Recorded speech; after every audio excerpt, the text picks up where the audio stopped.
Hola, ¿qué tal? El día de hoy vamos a hablar de radiofármacos. El objetivo principal de este video espero que sea un instrumento de difusión, así que intentaremos explicar de manera fácil lo referente a los radiofármacos. Primero hay que saber que la composición de este término conlleva dos palabras. La primera es radiación y la segunda es fármaco. Radiación se refiere a la emisión de energía en forma de ondas electromagnéticas o en forma de partículas subatómicas. Esta energía la podemos utilizar para obtener imágenes y así dar un diagnóstico al paciente, o también puede ser utilizada con fines terapéuticos en un órgano o tejido específico. Y el término fármaco hace alusión a una sustancia que va a seguir una ruta específica en el cuerpo hasta llegar a su sitio objetivo. Y bueno, estas sustancias nosotros las utilizamos en medicina nuclear para el diagnóstico y tratamiento de los pacientes. Para poner en contexto y empezar a integrar los conceptos relacionados con los radiofármacos, vamos a mencionar algunas definiciones. La primera es núclido, que va a ser un átomo caracterizado por tener un número de masa. Esto quiere decir que va a tener un número atómico, o sea, de protones y de neutrones específico y un estado de energía nuclear también específico. Un isótopo son núclidos que tienen el mismo número atómico, o sea, mismo número de protones, pero diferente número de neutrones. Aquí unos ejemplos. Por ejemplo, el isótopo del carbono, el carbono 12 y el carbono 13, lo que va a ser diferente en estos isótopos es el número de neutrones. En el carbono 12 van a ser 6 y en el 13 van a ser 7. Eso va a aumentar su masa atómica, pero va a seguir siendo el mismo elemento. Y en el núcleo simplemente se hace alusión a que tiene una configuración específica, pero puede ser de cualquier elemento. Otras definiciones es radionúclido. Es un núclido de origen artificial o natural que posee una configuración inestable de protones y neutrones y este va a lograr una estabilidad al someterse en un proceso de desintegración radiactiva.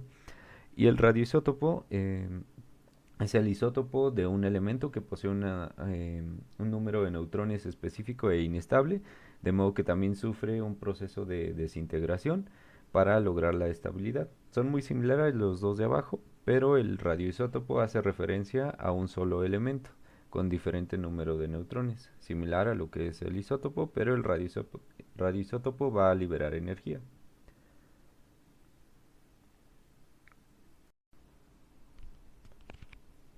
Ya con los conceptos previos podemos saber lo que es un radiofármaco. Es una preparación química o farmacéutica radiactiva. Esencialmente es un fármaco marcado con un radionúclido en una concentración trazadora o terapéutica que se utiliza como agente para diagnóstico o tratamiento.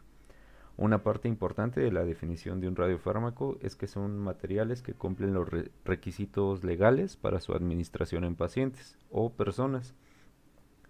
Esto quiere decir que ya se tuvo una investigación previa de todas sus características, su biodistribución, su efecto terapéutico o diagnóstico y está aprobado por la institución reguladora de cada país para su empleo. Otro término es radioquímico o sustancia radioquímica, que va a ser muy similar al radiofármaco, pero este no está aprobado por la institución reguladora, ya que no tiene las pruebas suficientes para que sea segura en humanos o apenas está en estudio. Aquí tenemos un ejemplo de un radiofármaco. Este radiofármaco se llama hexametil propilenaminoxima. Podemos ver la molécula y como en medio el TC, que es tecnesio 99 metestable. Prácticamente el radionúclido va a ser el tecnesio, el de en medio que está en amarillo, y los demás componentes de la molécula alrededor pues van a ser el fármaco. Otro término es radiotrazador o radiomarcador. También se le puede llamar así al radiofármaco, ya que estos radiofármacos se administran en dosis que marcan o trazan un proceso fisiológico concreto o patológico también en el organismo. Es como otra manera de llamarles. En medicina nuclear los estudios son funcionales y van a ser complementarios a los estudios anatómicos en radiología. Estos estudios funcionales nos proveen información a nivel molecular, metabólico, fisiológico del paciente, así como podemos ver en la imagen. Por ende, el diseño de radiofármacos se basa casi exclusivamente en la función de un órgano o tejido diana.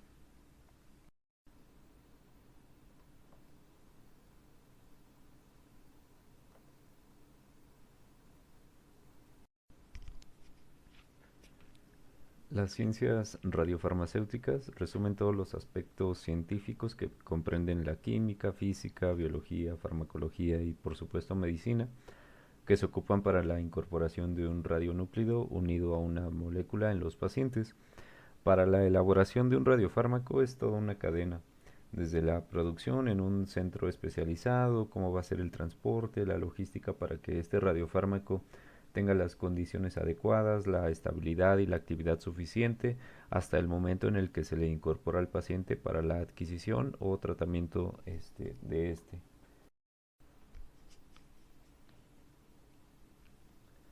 Vamos a hablar del diseño de radiofármacos, de cuáles son las características apropiadas para la producción de estos.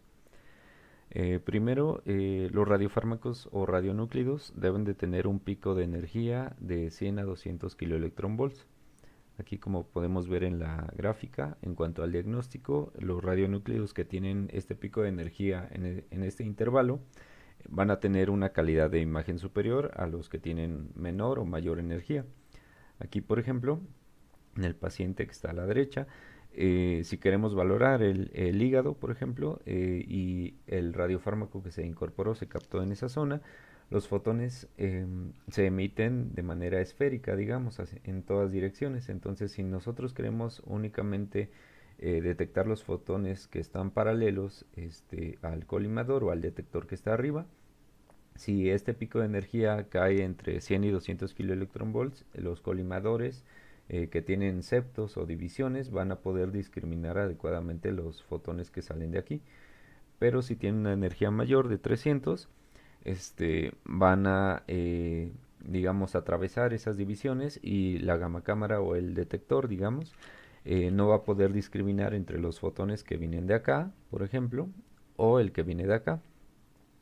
Y si por ejemplo tiene una energía muy baja, menor de 30, el mismo fotón pues no va a salir del cuerpo, sino que va a causar interacciones en el tejido adyacente de donde sale la emisión del fotón y por ende no va a llegar hasta acá para ser detectado. Otra característica es que deben de tener una abundancia suficiente de emisiones. Aquí, por ejemplo, el tecnesio 99 metestable, que es prácticamente el radionúclido más utilizado en medicina nuclear convencional, eh, tiene un pico de energía de 140 kiloelectronvolts y tiene una abundancia de 89%, entonces la mayor parte de las emisiones van a caer en este pico de energía. En cuanto al diagnóstico, debe ser un radionúclido o radiofármaco que no emita partículas subatómicas. Las partículas subatómicas son las partículas beta, las partículas alfa y los electrones de Auger. Estos, en cuanto al diagnóstico, se prefiere de que no sean emitidas por el radiofármaco, pero en cuanto al tratamiento, sí se usan.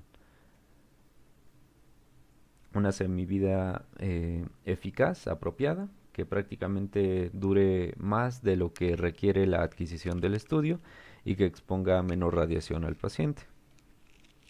Una dosimetría controlada tanto para el paciente y también para el personal de salud implicado en el procedimiento. Aquí tenemos un término que es ALARA, que se refiere a tan bajo como razonablemente sea posible.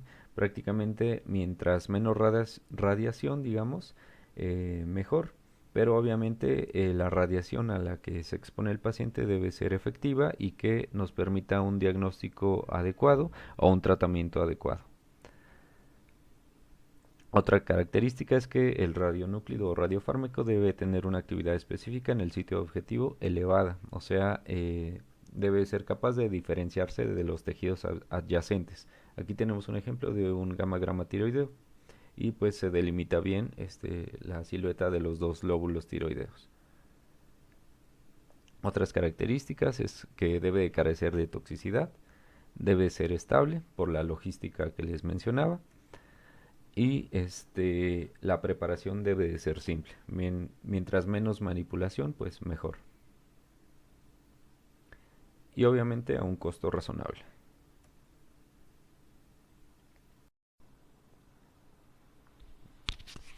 Va a haber varios mecanismos de captación de los radiofármacos en el órgano o tejido diana. Aquí están los más importantes. Puede ser por una reacción antígeno-anticuerpo, por ejemplo, se pueden radiomarcar anticuerpos para localización de tumores. Por transporte activo, un ejemplo es el talio 201 que va a entrar a las células por medio de la bomba sodio-potasio. Por difusión pasiva, por ejemplo el cestamibি marcado con tecnesio 99 metestable, que se fija a las mitocondrias una vez que ya difundió de manera pasiva por la membrana celular.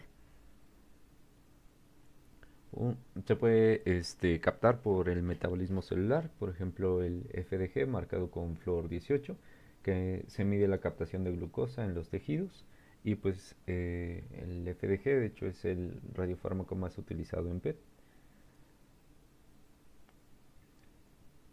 Por localización de un compartimento, por ejemplo en una ventriculografía de equilibrio en cardiología nuclear para valorar volúmenes de cavidades cardíacas y el movimiento de sus paredes. Por quimioabsorción, por ejemplo plaquetas marcadas con indio 111 que se unen a la superficie de un trombo activo, o el HMDP, que es hidroximetilendifosfonato, que también se une por quimioadsorción a la hidroxiapatita para un gamagrama óseo. Por fijación a un receptor, por ejemplo los receptores de somatostatina en tumores neuroendocrinos. Por bloqueo capilar, en el contexto de tromboembolia pulmonar, utilizando macroagregados de albúmina. Por secuestro de células, con la inyección de glóbulos rojos dañados para producir una exploración del vaso. Por fagocitosis, por ejemplo con el sulfuro coloidal, que se atrapan estas partículas de coloidales por las células de Kupffer en el sistema reticuloendotelial. O por quimiotaxis, que puede ser con los leucocitos marcados con indio 111 para localizar infecciones.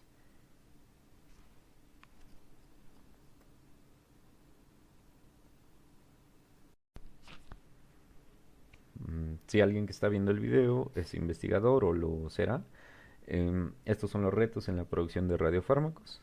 El primer reto pues es identificar un ligando que se pueda unir el radiofármaco a un tejido o proceso metabólico específico, que se permite el radiomarcaje, obviamente, y que la síntesis del precursor del radiofármaco o radionúclido pues sea apropiado, que tenga una estrategia sencilla de radiomarcaje. Después de identificar el ligando, pues debe tener su evaluación preclínica y con sus ensayos prospectivos respectivos. Aquí, por ejemplo, tenemos un radiofármaco que se utiliza en terapia en algunos pacientes con cáncer de próstata con sus indicaciones específicas, obviamente. El radiofármaco es PSMA marcado con lutecio 177.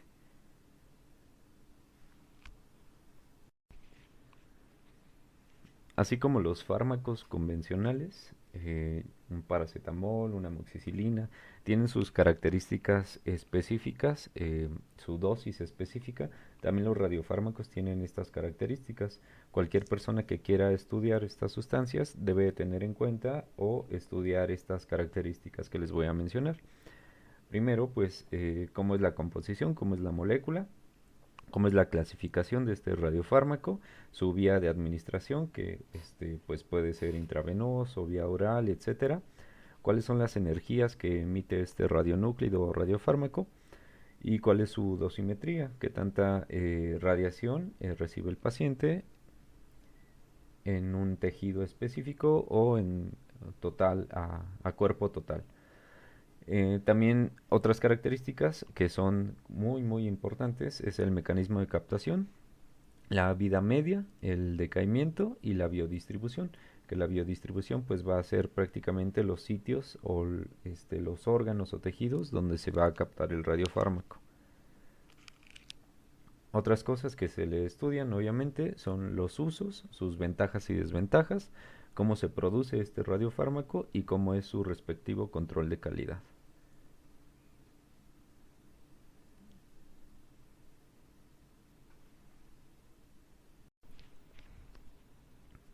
Bueno, ya que vimos algunos conceptos relacionados con los radiofármacos, vamos a dar algunos ejemplos de estos. El primero es Stamibi o simplemente MIBI, marcado con tecnesio 99 metestable. Su nombre completo es 2-metoxi-2-isobutiliso-nitrilo. Del lado izquierdo podemos ver la molécula, el fármaco y el radionúclido que lo radiomarca, que es el tecnesio 99 metestable. Este es un catión lipofílico complejo, se inyecta vía intravenoso y lo podemos utilizar para sacar una imagen de la perfusión miocárdica. También puede ser un agente de elección en la valoración de las glándulas paratiroides y tiene utilidad en la localización también de procesos neoplásicos, esto debido a su mecanismo de captación. Como va a difundir a través de la membrana celular de manera pasiva, consecuentemente se va a unir a la mitocondria más o menos en un 90%. Aquí tenemos una imagen de un gamagrama con Cestamibi. Es un paciente normal sin patología paratiroidea. En la primera imagen se saca una adquisición a los 20 minutos. Han de cuenta que llega el paciente, se le inyecta vía intravenoso el Cestamibi, marcado con tecnesio 99 metestable. Se dejan pasar 20 minutos y se le toma una imagen en la cual podemos ver los lóbulos tiroideos, las glándulas salivales en la parte de arriba y posterior a las 2 horas la actividad o el radiofármaco que se captó en los lóbulos tiroideos se depura y la actividad que también se pudo haber captado en las glándulas paratiroides a este tiempo, que es de 2 horas, se depura, se lava, por así decirlo. Y pues es un paciente normal. Aquí tenemos un paciente también que tiene diagnóstico de un adenoma paratiroideo. Primero se le toma su imagen a los 20 minutos. Vemos el lóbulo derecho, como hay un incremento en la concentración del radiofármaco en el polo inferior. Y después a las 2 horas, esa captación que veíamos incrementada en el lóbulo derecho persiste y pues es sugestiva de un adenoma paratiroideo. También les mencionaba que los estudios anatómicos pueden ser complementarios a nuestros estudios de medicina nuclear, que son funcionales. Entonces, cuando queremos ver el sitio anatómico preciso de dónde está la afección o la lesión, podemos fusionarlo con una imagen anatómica. En este ejemplo, se sacó un SPEC, también se le sacó su correspondiente CT o tomografía al paciente y posteriormente se fusionó para ver la localización exacta del adenoma que tenía el paciente. Y pues en este caso era un adenoma que estaba retrotraqueal.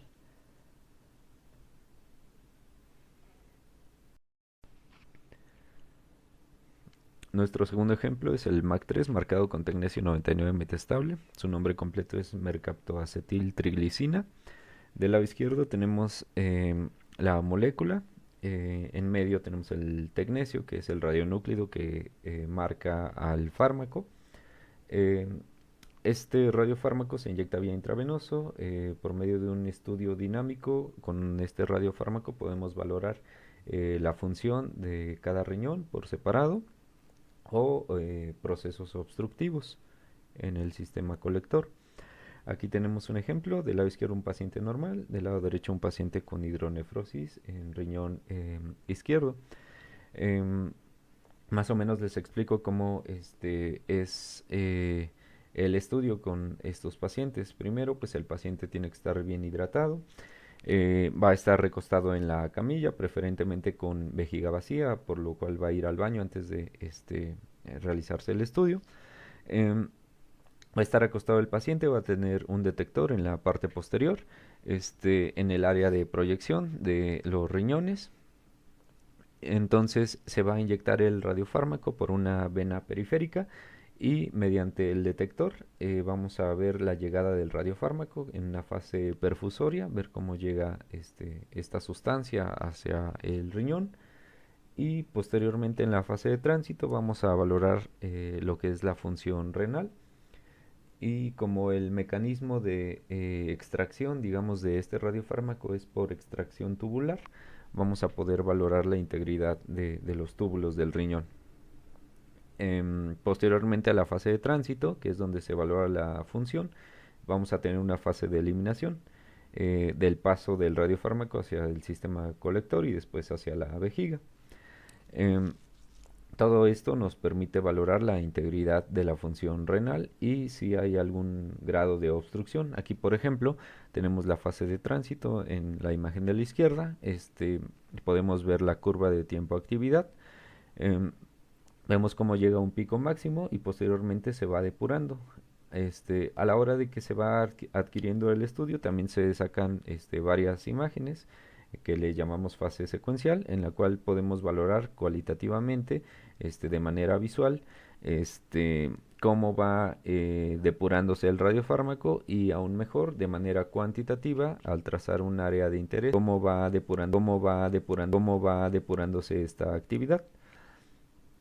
Y pues bueno, del lado derecho podemos ver un estudio patológico en un paciente que tenía obstrucción en el sistema colector. Podemos ver la hidronefrosis, como la actividad en el riñón izquierdo, que les estoy señalando con el puntero, permanece durante todo el estudio. Y pues obviamente en la curva del área de interés de esta zona em, se refleja un patrón ascendente, por lo cual no se depura la actividad.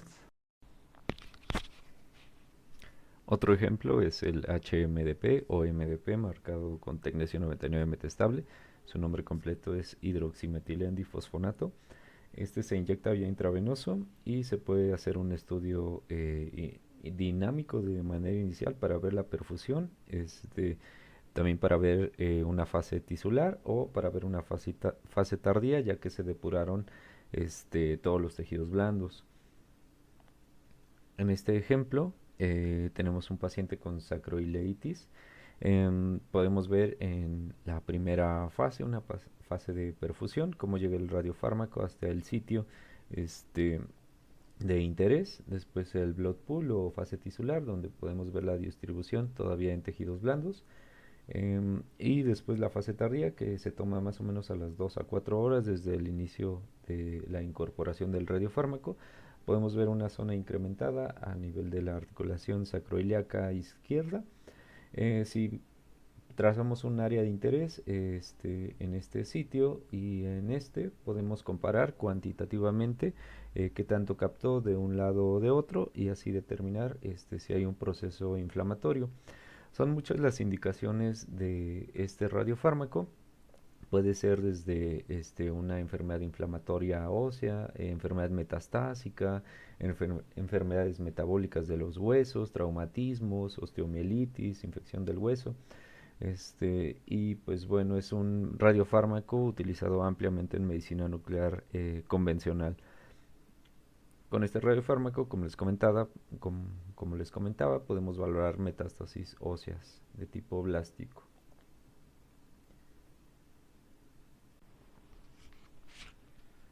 Mm, un radionúclido muy utilizado en medicina nuclear es el yodo 131 desde hace muchos años.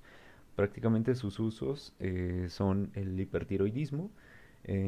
Bueno, una de las indicaciones más bien es el hipertiroidismo, y también es parte del tratamiento en pacientes con cáncer diferenciado de tiroides. Em, Tiene como tal dos emisiones principales, que es un rayo gamma de 364 kiloelectronvolts, que nos puede servir para sacar una imagen del tejido tiroideo, o también emite una partícula beta que puede ser usada en el tratamiento. Em, la biodistribución de este radiofármaco, bueno, primero se incorpora vía oral. este va a pasar hacia la luz del tracto gastrointestinal, va a ser absorbido por el intestino. Su pico máximo en sangre, más o menos, al ser absorbido, va a ser a las 3 horas. Un 90% de esta dosis se excreta por vía renal y una fracción por las heces y el sudor.